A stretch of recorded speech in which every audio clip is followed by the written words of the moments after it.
एक और अहम खबर आपको देंगे। वज़ीर आला सिंध सैयद मुराद अली शाह की जानिब से वज़ीर आज़म को खत लिखा गया है। सड़कों की तामीर पर 4% रकम मुख्तस करने पर एहतजाज रिकॉर्ड कराया गया है। हैदराबाद सखर मोटरवे की तामीर मुल्क की तरक्की के लिए अहम है। खत में कहा गया है, मुतालबा किया जा रहा है कि मनसूबे को सालाना तरक्याती प्रोग्राम में शामिल किया जाए। गाजी झंडीर हमें ज्वाइन करें, उनसे बात करेंगे। गाजी बताएगा इस खत में मजीद क्या लिखा है। जी बिल्कुल, वज़ीर आला सिंध सैयद मुराद अली शाह ने वज़ीर आज़म को खत लिखकर सिंध की मुख्तलिफ सड़कों के लिए सिर्फ 4% रकम मुख्तसर करने पर एहतजाज रिकॉर्ड कराया। वज़ीर आला सिंध ने वज़ीर आज़म को लिखे गए खत में कहा है कि 6 मार्च 2024 को वज़ीर आज़म को खत पहले भी लिखा था।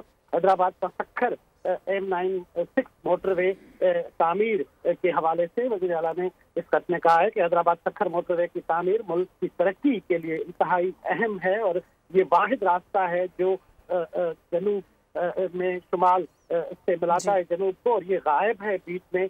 स्पेशली सखर से हैदराबाद तक का जो रोड है वो कराची शहर के पोर्ट को भी सारे मुल्क और गवादर तक मिलाता है, लेकिन दुश्वारी है बहुत ज्यादा इस रास्ते में, और ये बात काबिल तशवीश है कि नेशनल हाईवे अथॉरिटी ने सिंध के लिए सिर्फ 5% रकम से भी कम रखी है जो हाईवे। ठीक है, गाजी झंडीर आगाह कर रहे थे, बहुत शुक्रिया आपका। सब्सक्राइब करें और बेल दबाएं ताकि कोई खबर रह न जाए।